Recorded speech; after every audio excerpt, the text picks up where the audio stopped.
નમસ્કાર દર્શક મિત્રો, એડી ન્યૂઝમાં હું છું આપની સાથે આરડી વાઘેલા। જોઈએ આજના મુખ્ય સમાચાર। અંકલેશ્વર મામલતદાર કચેરી ખાતે તાલુકા કક્ષાના સ્વાગત ફરિયાદ નિવારણ કાર્યક્રમ યોજાયો। અંકલેશ્વર મામલતદાર કચેરી ખાતે જિલ્લા કલેક્ટર ગૌરાંગ મકવાણાની અધ્યક્ષતા હેઠળ તાલુકા કક્ષાના સ્વાગત ફરિયાદ નિવારણ કાર્યક્રમ યોજાયો હતો।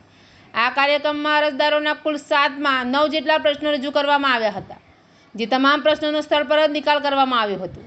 સ્વાગત ફરિયાદ નિવારણ કાર્યક્રમની રાજ્ય અને જિલ્લા કક્ષાએ મળેલી સફળતા બાદ મુખ્યમંત્રીએ ગુજરાત રાજ્યના નાગરિકોના ગામ કે તાલુકા કક્ષાના પ્રશ્નો અસરકારક અને ન્યાયિક રીતે હલ થાય તે માટે તાલુકા કક્ષાએ તાલુકા સ્વાગત ફરિયાદ નિવારણ કાર્યક્રમનું આયોજન કરવામાં આદેશ આપવામાં આવ્યો હતો, જે અંતર્ગત અંકલેશ્વર મામલતદાર કચેરી ખાતે જિલ્લા કલેક્ટર ગૌરાંગ મકવાણાની અધ્યક્ષતા હેઠળ તાલુકા કક્ષાનો ફરિયાદ નિવારણ કાર્યક્રમ યોજાયો હતો, જેમાં અંકલેશ્વરના પ્રાંત અધિકારી ભદ્રસિંહ જાડેજા અને મામલતદાર કણસિંહ રાજપૂત ઉપસ્થિત રહ્યા હતા।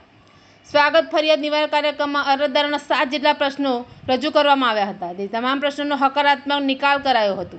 લોકોના પ્રશ્નોનો સ્થળ પર જ નિકાલ આવે તે હેતુથી સ્વાગત ફરિયાદ નિવારણ કાર્યક્રમનું આયોજન થઈ રહ્યું છે।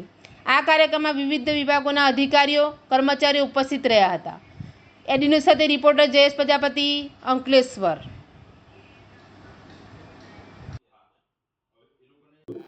हाँ, मारू नाम जवाहरलाल ईश्वरलाल मिस्त्री है અને અંકલેશ્વરમાં રહું છું। મારું અંડાળા ગામે મારા બાપ દાદાની ગામની અંદર વાળો છે।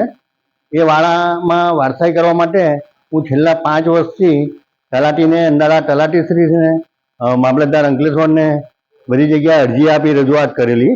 હવે જમીન હતી, જમીનમાં તો મેં 2020માં મારું વારસાઈ કરાવી દીધી છે, પણ તે સાથે મેં વાળાની પણ કરવા માટે અરજીઓ બધી આપેલી। છેલ્લા 5 વર્ષથી આ લોકો કંઈ કરતા ન હતા।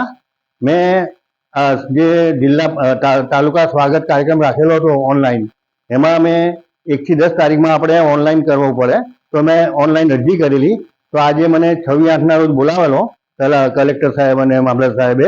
તો હું અહીંયા આવીને મારી રજૂઆતો બધી કરી કે સાહેબ, છેલ્લા 5 વર્ષથી મારા વાળાની અંદર વારસાઈ થતી નથી। મારા કાકા અને મારા પિતાશ્રી બધા મૃત્યુ પામેલ છે, એમના વારસદારોના નામ અંદર દાખલ કરવા માટે ઓનલાઈન થતા નથી, તો કોમ્પ્યુટરમાં કરે તો થાય। તો કલેક્ટર સાહેબે કીધું કે ભાઈ આમાં કોમ્પ્યુટર થતું નથી, પણ સ્થાનિક તલાટીએ રજિસ્ટર પાડી અને વાળાની અંદર એન્ટ્રી પાડીને વારસાઈ કરવા માટે નોંધ કરવી અને સ્વહસ્તલિખિત વારસાઈ કરવી। તો કલેક્ટર સાહેબે મારી વાત સાંભળી અને તલાટીને રજૂઆત કરીને મારો આજે આ પ્રોબ્લેમ સોલ્વ થઈ ગયો છે। તો હવે બદલ મારા કલેક્ટર સાહેબશ્રીને તથા જે સરકારી સ્વાગત કાર્યક્રમ જે રાખેલ છે એનો આભાર માનું છું। અને આથી દરેક જે કોઈ પ્રશ્ન હોય તો એ લોકોએ સ્વાગત કાર્યક્રમમાં લખી સાચા પ્રશ્ન લખવા કે જે સોલ્વ થતા નહીં હોય તો એ રજૂઆત કરીને આ સ્વાગત કાર્યમાં ઓનલાઈન કરો કે જેથી આપણી રજૂઆત સાંભળે અને આપણને આપણો નિકાલ આવે। તો હું મારે જાહેર જનતાને આ વિનંતી કરું છું અને કલેક્ટર સાહેબશ્રીનો અને સ્વાગત કાર્યક્રમનો હું આભાર માનું છું। આજરોજ રાજ્ય સરકાર દ્વારા યોજાતા તાલુકા સ્વાગતમાં અંકલેશ્વર તાલુકામાં માનનીય કલેક્ટર સાહેબ ભરૂચ દ્વારા તેઓની અધ્યક્ષતામાં સ્વાગત કાર્યક્રમ યોજાયો હતો। આ સ્વાગત કાર્યક્રમમાં માનનીય પ્રાંત અધિકારી સાહેબ શ્રી બી જાડેજા સાહેબ પણ ઉપસ્થિત હતા। કુલ 7 પ્રશ્નો મળેલ હતા અને સાથે સાથનો હકારાત્મક નિકાલ કરવામાં આવેલ છે। અને આ તબક્કે આપના માધ્યમથી જણાવું છું કે દર માસની 1 થી 10 તારીખ સુધીમાં તાલુકા સ્વાગત, ગ્રામ સ્વાગત અને જિલ્લા સ્વાગતમાં અરજીઓ કરવાની હોય છે। તેમાં આપને પ્રશ્નો રજૂ કરવા આપને જણાવું છું।